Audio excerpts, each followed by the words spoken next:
رئيس الوزراء حكومة فدرالك الصومالية مدن حسن على قير وهلي وزير أمنية جودها هي حكومة الصومالية محمد أبو بكر إسلو دعالي هي بقلال الشعب ما أنت كل عيد بيرت نبض مقالة مقدشو سؤال قيب صدا فرحة مناسبة عيد الفطر dadka ku sugnaa beerta nabadda ayaa wajooda laga dheehan karay farxad ku aadan inay arkaan ra'iisul wasaaraha dalka oo kula ciidayo goob qura ay u badan yihiin shacabka Soomaaliyeed isagoo mid ugu sheegayay inay haystaan fursad la xiriirta inay ka qayb qaataan dib u dhiska dalka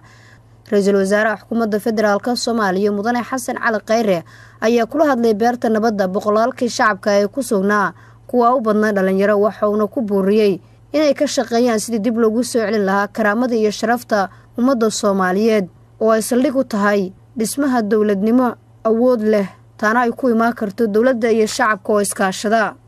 haddii dhalinyaradii idinka da'diina ahayd ay dalkan xorriyadiisa keeneen idinku ma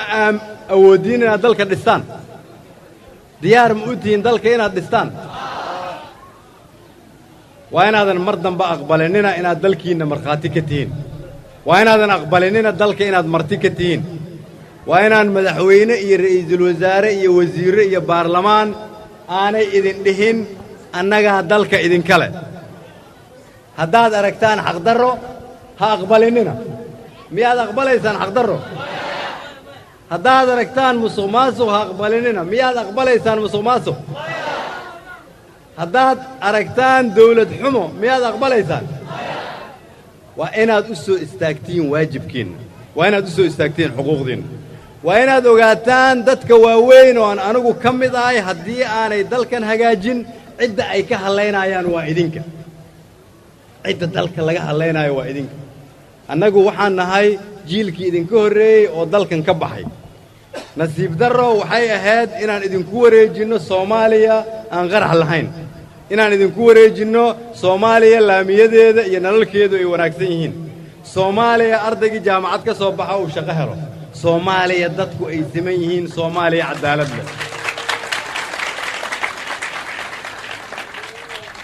maadaama dadkii idinka waaweynaay ay keeni waayeen Soomaaliya sidaas waa inaad idinku u istaagtaan aad nala dhistaan Soomaaliyada sidaas dawladnimada idinku way idinkaan idinku tashanaynaa waa in haddii aad aragtaan meel ay u shaki ka jiro oo amni xumo ay ka jirto aad u soo sheegtaan ciidanka waa inaad haddii aad aragtaan meel laalaab iyo musuqmaasuq uu ka jiro aadna soo ogeysiisaan waa inaad is-abaabushaan oo isu abaabushaan waddaniyadda iyo xuquuqda dalkiina ra'iisul wasaare Khayre oo hadalkiisa sii wata ayaa tilmaamay in dalkeenu yahay dal alla ku manaystay kheyraad si looga faa'iideystana dadka Soomaaliyeed looga baahan yahay inaysan aqbalin wax kasta oo dalkeena dib u dhac u keeni kara dalkani wuxuu leeyahay bad iyo bari ilaahay kheyraad ku manaystay wuxuu leeyahay dhul weyn oo Soomaalida ka badan wuxuu ilaahay naga dhigay dad isku afa isku dhaqana isku midaba isku diina ilaahay nimcadu na siiyay inaan gacanta ku haysano Soomaa soo inaan ilaahay ku shukrino ma sababta dawladnimo xumadana keentay waa inaadan idinku dawladnimada ka qayb qaadanina maanta waa inaad soo istaagtaan mar dambe waa inaadan aqbalinina in dalkiina dhibaato loo keeno mar dambe waa inaadan aqbalinina in dariiqii dalkani uu ku socon lahaa laga leexiyo cid ha ka aqbalinina aniguba aan ku ka ahaade ballanteenu waa maxay ballanteenu waa inaan Soomaaliya ka duwan Soomaaliyadan aan dhisno ma aaminsantiin inaan hayno dariiqi saxda ah ma u jeedaan dawladnimadii iftiinkeedii ma u jeedaan dalku inuu soo laaban rabo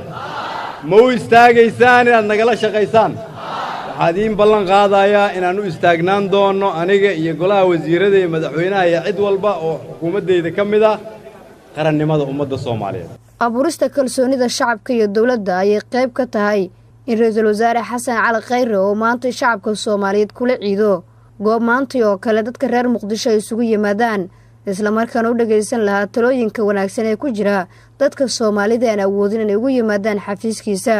Nasr Bashiir Cali warbaahinta qaranka magaalada Muqdisho.